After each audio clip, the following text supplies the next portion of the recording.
La pregunta fundamental que define al ser humano, la pregunta que solamente se hace la especie sapiens, que no se hacen en las demás especies animales, es la pregunta de dónde vengo y para dónde voy. ¿Por qué estoy en el mundo? El para qué de la existencia. ¿De qué se trata la experiencia humana?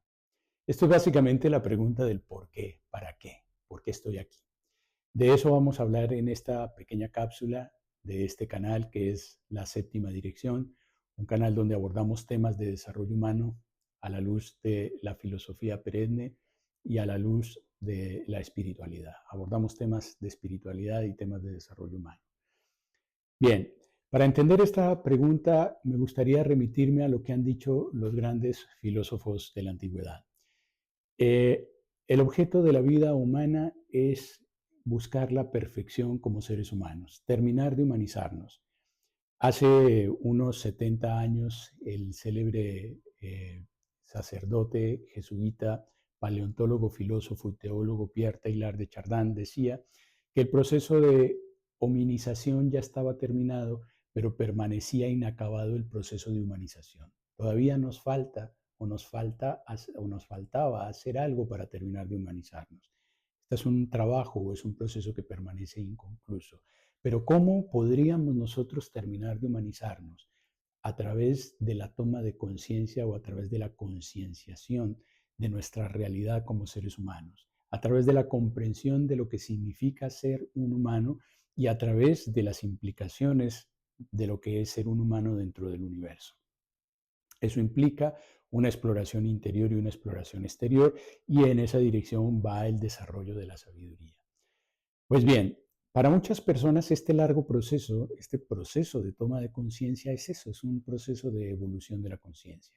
Si le preguntáramos a los místicos de qué se trata la vida humana, ellos dirían, pues la vida humana no es otra cosa que un despliegue de conciencia. Es decir, estamos aquí para evolucionar y la evolución del ser humano es la evolución de la conciencia y como diría por allí un sabio del siglo XX, la conciencia no puede evolucionar inconscientemente.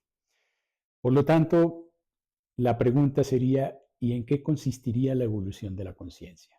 Por lo menos desde una concepción filosófica, mística y espiritual como la que estamos abordando el tema en este momento.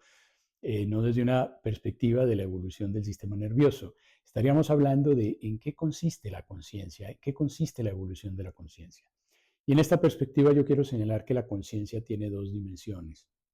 Tiene una dimensión pasiva, receptiva, una dimensión que hablándolo en términos simbólicos taoístas sería una dimensión yin, en términos simbólicos es una dimensión acuática, es una dimensión receptiva, que es la capacidad de darnos cuenta, es la capacidad de percibir el mundo, de entender. Es cuando nosotros entendemos lo que está pasando, es cuando nosotros nos percatamos de los efectos que tiene en el mundo lo que nosotros decimos y lo que nosotros hacemos. Es el tipo de conciencia que una persona va tomando cuando va madurando y va comprendiendo el efecto que tiene entre sus seres queridos lo que él dice, lo que él hace. Cuando una persona no se da cuenta de esto y cuando una persona permanece, sigue siendo el mismo, sigue causándole daño a los demás, sigue tirando papeles en la calle, sigue haciendo cosas sin tomar conciencia de los efectos que tiene en el mundo lo que él hace, quiere decir que este tipo de percatación todavía no se ha desplegado o no se ha desarrollado. Tenemos entonces que la conciencia tiene una dimensión receptiva, el darme cuenta, el percatarme. Ese percatarme también tiene que ver con la dimensión interior. Me doy cuenta de cuáles son mis intenciones cuando yo hago algo. Me percato por qué siento lo que siento. Me doy cuenta de qué pensamientos y qué creencias originan las emociones que yo experimento. Todo esto hace parte del darse cuenta y todo esto es parte de la expansión de la conciencia. Un individuo sabio se va dando cuenta, va empezando a entender cada vez más su condición humana y el efecto de lo que él hace en el mundo. Pero como les dije hace un momento, esta sería solamente la dimensión yin, la dimensión pasiva, la dimensión receptiva. De nada serviría esta dimensión receptiva si no hubiera en la conciencia un componente activo, un componente expansivo, un componente simbólicamente ígneo, un componente que está relacionado con la voluntad, que es la voluntad de cambio, el espíritu de transformación que impulsa al individuo a modificar sus conductas, a cambiar sus hábitos de vida.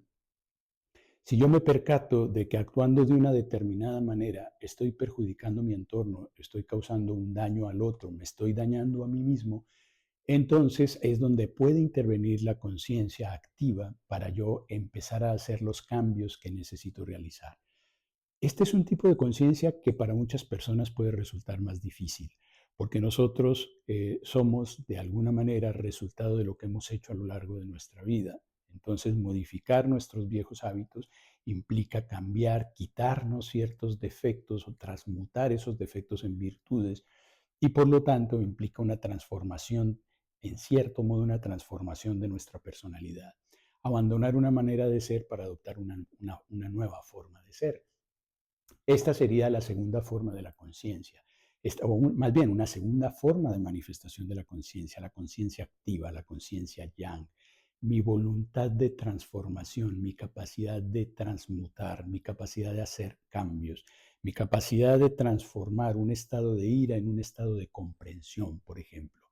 Mi capacidad de dejar, digamos, la pereza o dejar la desidia por una actitud activa, una actitud proactiva. Esto está relacionado entonces con la transformación. La unión de estas dos capacidades relacionadas con la conciencia son las que nos permiten a nosotros irnos transformando, irnos haciendo seres más sabios. En eso consistiría la sabiduría. La sabiduría no podría ser nada más un estado de conocimiento. La sabiduría se confundiría entonces con un estado de erudición. Y la sabiduría no es un estado erudito. La sabiduría implica condiciones de carácter, maneras de ser, formas de la personalidad. La sabiduría tiene que ver con lo que los antiguos griegos llamaban la frónesis, la prudencia.